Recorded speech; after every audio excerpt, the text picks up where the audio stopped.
बहुत समय पहले की बात है। कहीं दूर एक परीलोक में बहुत सारी परियां रहती थी।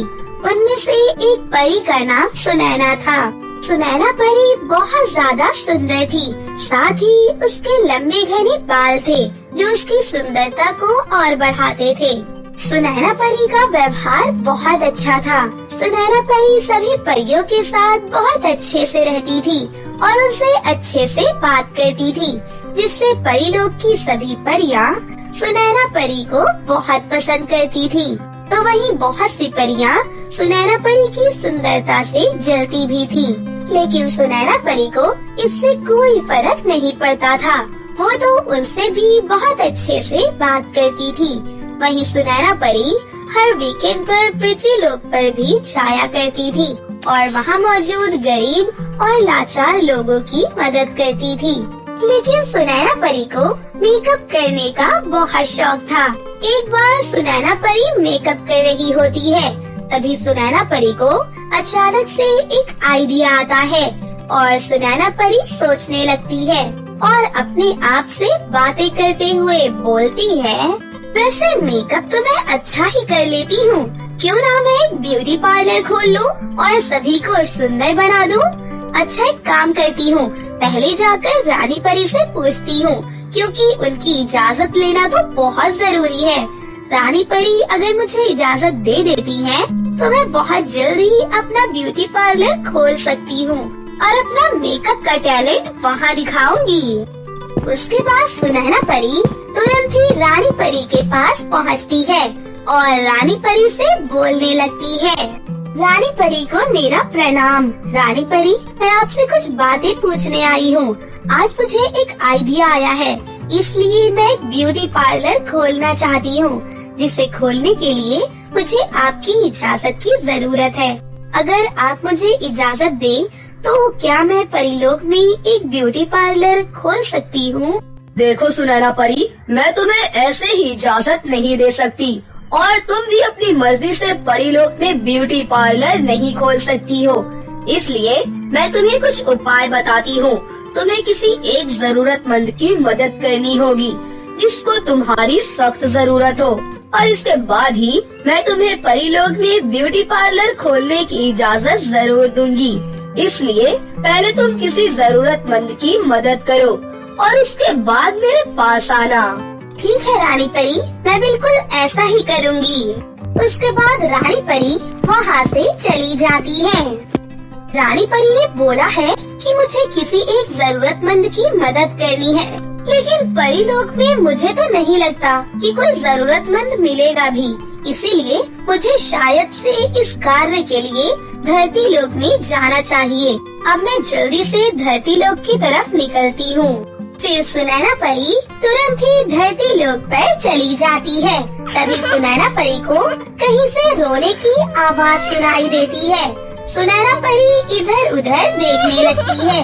तभी सुनैना परी को दिखाई देता है कि थोड़ी ही दूर पर एक छोटी सी बच्ची रो रही है। सुनैना परी जल्दी से उस बच्ची के पास जाती है और उस बच्ची से बोलती है कि बेटा, तुम क्यों रो रही हो?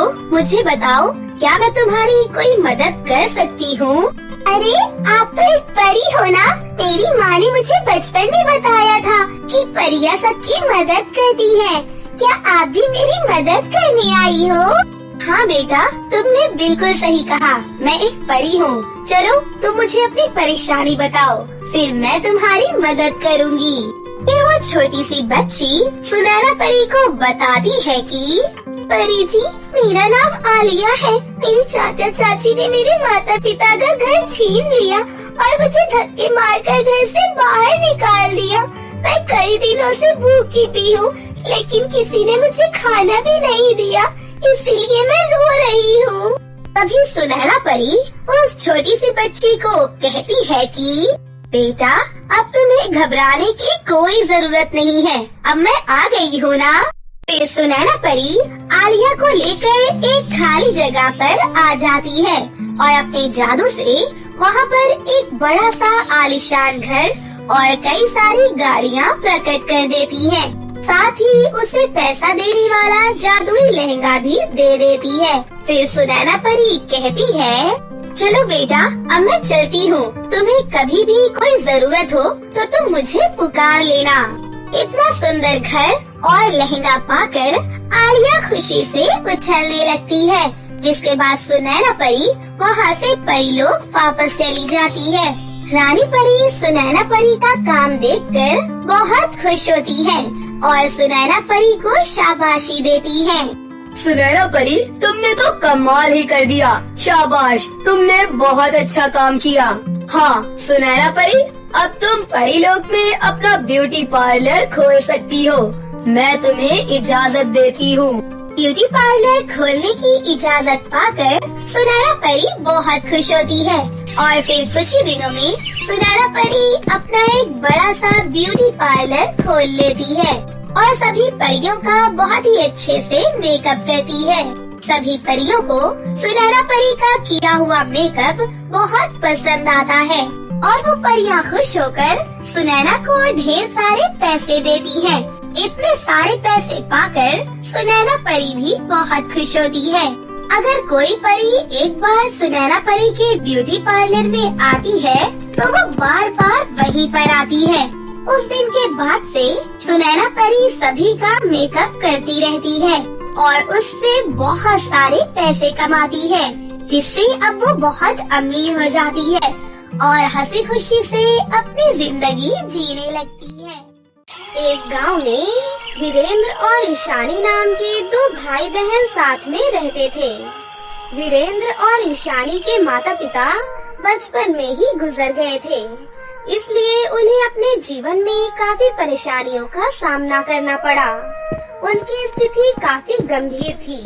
वीरेंद्र दिन रात काम करता, तब जाकर उन्हें एक समय का खाना मिलता था। जैसे तैसे वीरेंद्र ने अपनी बहन ईशानी को पाल पोस कर बड़ा किया था। वो शहर के एक नामी कॉलेज में उसका दाखिला करवा देता है। उसी कॉलेज में ईशानी की मुलाकात ऋषि नाम के एक लड़के से हुई। ऋषि एक बहुत ही नेक और हैंडसम लड़का था, साथ ही वो बहुत अमीर भी था। दोनों पहले एक दूसरे के अच्छे दोस्त बने और देखते ही देखते ये दोस्ती प्यार में बदल गई। ईशानी, हम कब तक ऐसे ही मिलेंगे? मेरी माँ मेरी शादी कराना चाहती है, लेकिन मैं तुमसे शादी करना चाहता हूँ। मैं तुमसे बहुत प्यार करता हूँ ईशानी, और मुझे तुमसे ही शादी करनी है। मैं भी तुमसे बहुत प्यार करती हूँ ऋषि, पर क्या ईशानी, तुम चुप क्यों हो गई? ऋषि, मैं एक गरीब घर की लड़की हूँ और तुम एक अमीर घर से हो। तुम्हारे घर वाले इस रिश्ते के लिए कभी तैयार नहीं होंगे, और अगर हो भी गए तो मेरे भाई के पास इतना पैसा नहीं है कि वो दहेज दे सके। तुम इन सब की चिंता मत करो, मैं सबको मना लूंगा। मैं तुम्हारे भाई से भी बात कर लूंगा, और मुझे कोई दहेज नहीं चाहिए। मेरे लिए तो तुम ही काफी हो। अगले दिन ऋषि अपने घर वालों को शादी के लिए मना लेता है। दूसरी तरफ ईशानी भी वीरेंद्र को ऋषि के बारे में बता देती है, और वीरेंद्र भी ईशानी और ऋषि की शादी के लिए मान जाता है। इसके बाद दोनों परिवार आपस में मिलते हैं और शादी का मुहूर्त तय किया जाता है, और सही मुहूर्त पर दोनों की शादी करा दी जाती है। ईशानी अब अपने घर से विदा होकर अपने ससुराल चली जाती है। ईशानी के ससुराल में उसका पति ऋषि, उसकी सास और एक छोटी नंद शालू रहती थी। ईशानी के ससुराल में ईशानी के काम से सब लोग काफी खुश रहते थे। बस उसकी नंद शालू थोड़ी नकचड़ी थी। वो ईशानी को उसकी गरीबी के लिए ताना मारा करती थी। एक दिन ईशानी अपने भाई वीरेंद्र से फोन पर बातचीत कर रही होती है। हेलो भैया, कल रक्षाबंधन है, आप आओगे ना यहाँ? हाँ बहन, मैं जरूर आऊँगा। ठीक है भैया, मैं इंतजार करूँगी आपका। अरे कर ली भाभी अपने फटीचर भाई से बात? कल तो रक्षाबंधन है ना, कुछ तोहफा लेकर आएगा वो तुम्हारे लिए, या खाली हाथ ही आ जाएगा? मेरा भाई रक्षाबंधन पर मेरे साथ हो, यही मेरे लिए तोहफा है। हाँ बिल्कुल, दिल बहलाने के लिए कुछ भी बोल दो, क्या जाता है। समय तो हो गया है, और देर करूँगा तो ईशानी गुस्सा हो जाएगी, लेकिन मुझे उसके लिए कुछ लेकर भी जाना चाहिए। क्या ले जाऊँ? वैसे भी मेरे पास इतने पैसे नहीं हैं। चलो देखता हूँ। वीरेंद्र अपने घर से ईशानी के ससुराल के लिए निकल जाता है। उधर ईशानी हाथ में थाली और राखी लेकर अपने भाई वीरेंद्र का इंतजार कर रही होती है। उतनी देर में उसका भाई वहाँ पर पहुँच जाता है। भैया, आपने आने में इतनी देर क्यों लगाई? बहन, वो थोड़ा काम में फंस गया था, इसलिए थोड़ी देर हो गई। अब तू लड़ना बंद कर और मुझे राखी बांध दे। ठीक है भैया, ये लो।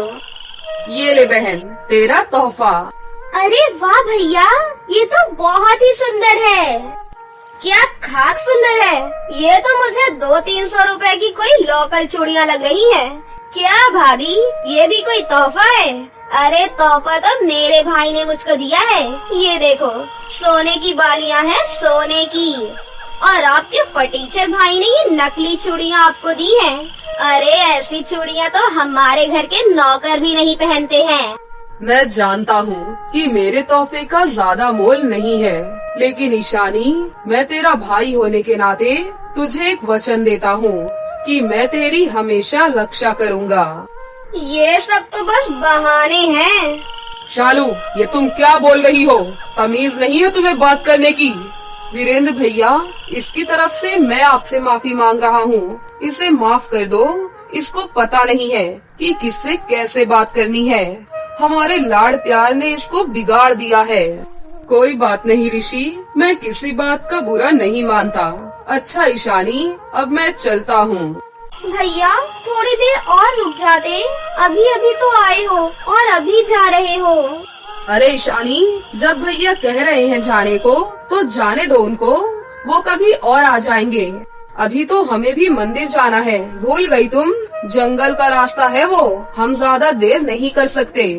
वीरेंद्र सबसे विदा लेकर अपने घर के लिए निकल जाता है। थोड़ी देर के बाद ऋषि, ईशानी और शालू मंदिर के लिए निकलते हैं। भगवान के दर्शन करने के बाद वो अपनी गाड़ी से वापस घर की तरफ आ रहे होते हैं, लेकिन रास्ते में एक घना जंगल पड़ता है और उनकी गाड़ी उस घने जंगल को पार कर ही रही होती है कि तभी उनकी गाड़ी को चारों तरफ से कुछ डाकू घेर लेते हैं और उनकी तरफ बंदूक तानकर उन्हें गाड़ी से बाहर निकाल देते हैं।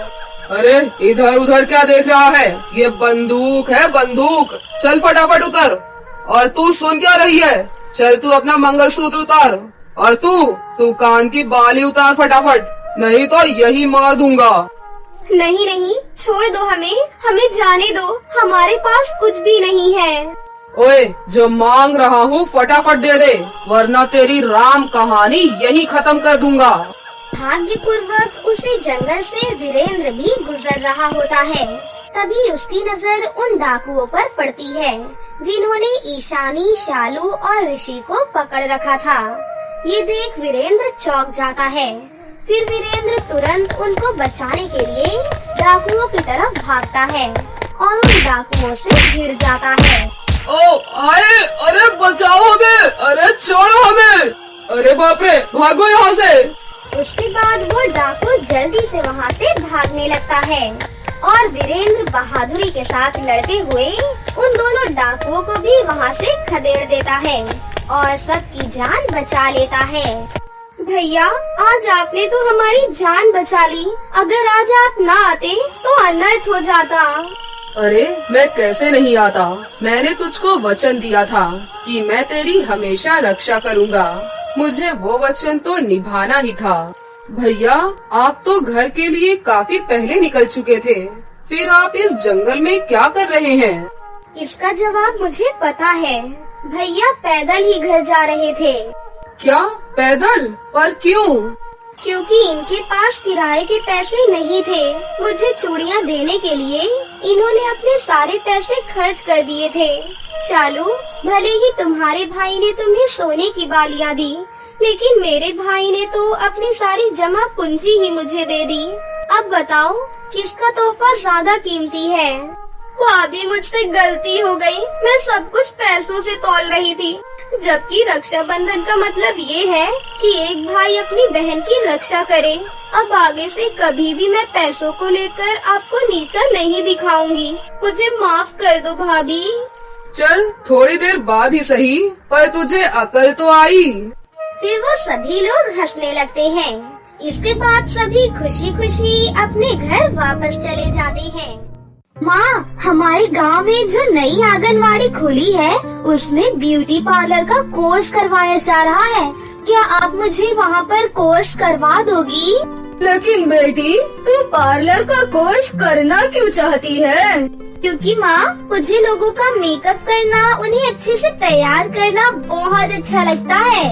अच्छा, ऐसी बात है तो ठीक है, मैं तुम्हारा एडमिशन वहाँ करवा दूंगी, लेकिन उससे पहले मुझे तुम्हारे पिताजी से पूछना होगा। ऐसा कहने के बाद भावना घर के कामों में लग जाती है। वहीं दूसरी तरफ समायरा शाम होते होते अपने पिता के आने का इंतजार करने लगती है। माँ देखो, पिताजी घर पर आ गए हैं। चलो अब उनसे पूछो कि मैं गांव की आंगनबाड़ी में ब्यूटी पार्लर का कोर्स सीख सकती हूँ। ओहो, तुम तो पीछे ही पड़ गई हो। अभी तुम्हारे पिताजी आए ही तो हैं, उन्हें जरा पानी तो पीने दो, उसके बाद पूछती हूँ। भावना एक गिलास पानी लेकर चंपक के पास जाती है, जिसके बाद चंपक पानी पीता है और एक लंबी सी सांस लेकर कहता है, आज मुझे मेरा दोस्त राम प्रकाश मिला था, उसका बेटा भी उसके साथ था, और तुम जानती हो उसका बेटा भी बिल्कुल हमारी समायरा की तरह है, रंग से काला। मैंने उनसे समायरा की बात की थी शादी के लिए, तो वो लोग समायरा की शादी के लिए तैयार हैं। भावना ये सुनकर चुप रह जाती है। लेकिन अभी मेरी बेटी की उम्र ही क्या है, अभी तो वो बहुत छोटी है, अभी तो वो केवल 19 साल की ही है। तुम जानती हो ना हमारी बेटी का रंग कितना काला है, ऐसे में उसकी शादी जितनी जल्दी हो जाए उतना अच्छा होगा। क्या पता फिर कोई उसे पसंद ही ना करे, तो क्या करोगी तुम? अच्छा ठीक है, आपका जो मन करे आप करो, लेकिन मेरी बेटी हमारे घर के पास वाली आंगनवाड़ी में ब्यूटी पार्लर का कोर्स सीखना चाहती है। अच्छा ऐसी बात है, तो ठीक है सीख लेगी, लेकिन उसे जितनी जल्दी हो सके घर के काम काज ज्यादा सिखाना। ये सब समायरा दूर खड़ी सुन लेती है, जिसके बाद वो एक तरफ खुश होती है लेकिन दूसरी तरफ मायूस भी। वो अपने कमरे में चली जाती है और अपने आप को शीशे में देखकर कहती है, हे ऊपर वाले, क्या मैं इतनी काली हूँ कि कोई भी मुझसे शादी ही नहीं करेगा? आखिर काले लोगों के साथ ऐसा क्यों होता है? काले लोगों के बारे में लोगों की सोच इतनी बुरी क्यों होती है? समायरा उस रात बिना खाना खाए ही सो जाती है। फिर अगले दिन वो आंगनवाड़ी में जाकर अपना ब्यूटी पार्लर के कोर्स में नाम लिखवा देती है। एक तरफ उसकी शादी की तैयारी चल रही थी, तो दूसरी तरफ वो अपना ब्यूटी पार्लर का कोर्स कर रही थी। शादी से पहले वो कोर्स खत्म कर लेती है, जिसके बाद वो अरविंद के साथ शादी करके उसके घर चली जाती है। शादी के बाद उसके ससुराल वाले अपना रंग ढंग दिखाना शुरू कर देते हैं। सुबह सुबह अपनी गंदी शक्ल लेकर मेरे सामने मत आया करो भाभी। नेहा ऐसा कहकर कॉलेज चली जाती है। अरे ओ कोयले की खदान, यहाँ क्या खड़ी है? जाकर मेरे लिए नाश्ता लेकर आ। रुकिए, अभी लेकर आती हूँ माँ जी। फिर समायरा रसोई में जाती है और अपनी सास के लिए नाश्ता बनाकर लेकर आती है, जिसके बाद वो अपने कमरे में जाती है और अपने पति अरविंद के लिए अच्छे से कपड़े निकाल कर रख देती है। अच्छा हुआ तुमने कपड़े निकाल दिए, अब मैं समय से पहुंच जाऊंगा। फिर अरविंद अपने कपड़े पहनकर ऑफिस के लिए निकल जाता है, जहाँ समायरा की सास और उसकी नंद उसके ऊपर अत्याचार कर रही थी, लेकिन वहीं उसका पति उससे काफी प्यार किया करता था। फिर एक दिन उसकी नौकरी छूट जाती है, जिसके चलते घर में कई सारी परेशानियाँ शुरू हो जाती हैं। जब से मेरी नौकरी छूटी है तब से घर में कोई न कोई परेशानी आती ही रहती है। मैं जानती हूँ आपको इस प्रकार घर में बिल्कुल भी अच्छा नहीं लग रहा, लेकिन अगर आप चाहें तो मैं आपकी मदद कर सकती हूँ। मैंने पार्लर का कोर्स किया हुआ है। अगर आप मेरी पार्लर की शॉप खुला देंगे तो मैं आपकी थोड़ी मदद कर सकूंगी। अरविंद समायरा को बहुत समझता था, जिसके चलते वो उसकी दुकान खुला तो देता है, लेकिन समायरा की दुकान पर उसके काले रंग की वजह से कोई भी नहीं आता। इस प्रकार तो मेरा ये पार्लर चलेगा ही नहीं। इस पार्लर को खुले हुए आज पूरा 1 महीना हो गया है, लेकिन मेरे पार्लर में एक भी कस्टमर नहीं आया। एक काम करती हूँ, अब इसे बंद ही कर देती हूँ। ऐसा सोचकर समायरा पार्लर बंद करने ही वाली होती है, लेकिन तभी वहाँ कुछ सुंदर लड़कियाँ समायरा के पार्लर के बाहर आकर खड़ी हो जाती हैं। जरा रुकिए, अपना पार्लर अभी बंद मत कीजिए। हम सभी पास वाले गांव के फंक्शन में आए थे, लेकिन इस गांव में कोई पार्लर वाली ही नहीं है। हमें तैयार कर दीजिए, हमें डांस परफॉर्म करना है। समायरा उन सभी लड़कियों को तैयार करने के लिए मान जाती है। वो अपने पार्लर में उन सभी को बुला लेती है, जिसके बाद वो लड़कियों को पार्लर के अंदर बिठाकर उनका मेकअप करने लगती है। एक के बाद एक वो सभी का मेकअप कर देती है। तुमने तो बहुत अच्छा मेकअप किया है हमारा, बिल्कुल परियों की तरह। आखिर हम परियां ही तो हैं। क्या कहा आपने? आप सभी परियां हैं। समायरा को उनका सच पता चल जाता है। फिर वो सभी लड़कियां अचानक से सुंदर सी परियों में बदल जाती हैं। बिल्कुल सही कहा तुमने। हम सब तो तुम्हारी परीक्षा लेने आई थी। तुम बहुत अच्छी हो। आज से ये कोई मामूली पार्लर नहीं है, बल्कि जादुई पार्लर है, जिसमें जो भी तैयार होने आएगा वो यहाँ से बहुत खूबसूरत होकर जाएगा। सिंड्रेला, बेल और रपुंज़ेल तीनों ही मिलकर उस पार्लर को जादुई पार्लर बना देती हैं और समायरा को बहुत सुंदर भी बना देती है। अरे वाह, क्या सच में ये मैं ही हूँ? आपने तो मुझे बहुत खूबसूरत बना दिया है। आज के बाद तुम लोगों को खूबसूरत बनाना और सबकी हमेशा मदद करना। ऐसा कहकर वो 3 सुंदर परियां वहाँ से चली जाती हैं। उनके जाने के बाद पार्लर के बाहर और भी कई सारी लेडीज आ जाती हैं। समायरा, हमारा मेकअप करो ना। नहीं, पहले मेरा मेकअप करो। मुझे सुंदर होना है, बिल्कुल तुम्हारी तरह। इतनी सारी लेडीज को देखकर समायरा बहुत खुश होती है, जिसके बाद वो एक के बाद एक सभी को अपने जादुई ब्यूटी पार्लर में बुलाती है। जो भी उस जादुई ब्यूटी पार्लर में जाता है वो खूबसूरत होकर बाहर निकलता है, जिसके चलते सभी लोग समायरा को खुशी खुशी पैसे भी देकर जाते हैं। आज तो कमाल ही हो गया। इतने पैसे तो अरविंद जी ने जिंदगी में कभी नहीं कमाए होंगे। अब मैं अपने घर की परेशानियों को भी ठीक कर सकती हूँ। समायरा उन पैसों से घर के लिए राशन खरीदती है और घर का जरूरी सामान भी खरीद लेती है, जिसके बाद वो घर ले जाकर सभी के लिए खाना बनाती है। अरे बहू, काली से अचानक तो इतनी गोरी कैसे हो गई? ये चमत्कार कैसे हुआ? फिर समायरा अपनी सास, नंद और अपने पति को सारा सच बता देती है। ये तो बहुत अच्छा हुआ बहू, लेकिन मुझे माफ करना बहू, मैंने तुम्हारे रंग का बहुत मजाक बनाया था। हाँ भाभी जी, अगर हो सके तो आप मुझे भी माफ कर देना। उसके बाद समायरा सबको माफ कर देती है।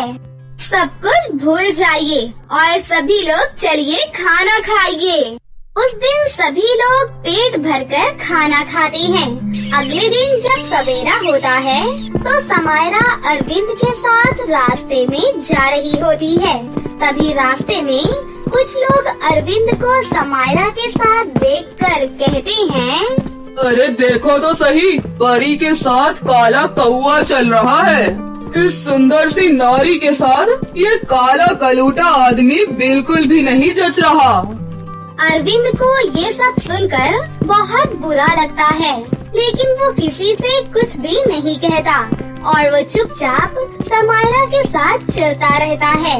जैसे ही समायरा का पार्लर आता है तो वो अपने साथ अरविंद को अपने पार्लर के अंदर ले जाना चाहती है। ये तुम क्या कह रही हो? ये तो औरतों का ब्यूटी पार्लर है। तुम मेरा मजाक बनाना चाहती हो क्या? आपको मेरे ऊपर विश्वास है ना? तो बस मेरे साथ पार्लर के अंदर चलिए। समायरा अरविंद को अपने ब्यूटी पार्लर के अंदर ले जाती है, जिसके बाद में वो उसका हल्का फुल्का सा मेकअप करती है, जिससे अरविंद बहुत ही गोरा और सुंदर हो जाता है। अरे वाह, मैं तो बिल्कुल हैंडसम लग रहा हूँ। बिल्कुल भी यकीन नहीं होता कि ये मैं ही हूँ। आज के बाद आपको और मुझे कोई भी काला नहीं कहेगा। मुझे नौकरी तो मिल नहीं रही, ऊपर से इस दुनिया में मेरे जैसे और भी लोग हैं जिन्हें ऐसा रंग चाहिए। तो क्यों ना हम दोनों इस पार्लर को सैलून बना लें, जिसमें औरतें और आदमी दोनों आ सकते हैं। समायरा अरविंद की बात मान लेती है और उस दिन के बाद से उस पार्लर के अंदर आदमी और औरत दोनों ही आ जा सकते थे। धीरे धीरे उनकी पार्लर की दुकान बहुत फेमस हो जाती है और वो अपने जीवन में अच्छा खासा पैसा कमाने लगते हैं। तो दोस्तों, कैसी लगी आपको हमारी ये कहानी? अगर आपको हमारी कहानी अच्छी लगी हो तो इसे जरूर लाइक करें, साथ ही हमारे चैनल को सब्सक्राइब भी कर लें और बेल आइकन को दबाना ना भूलें। मिलते हैं अगली वीडियो में। धन्यवाद।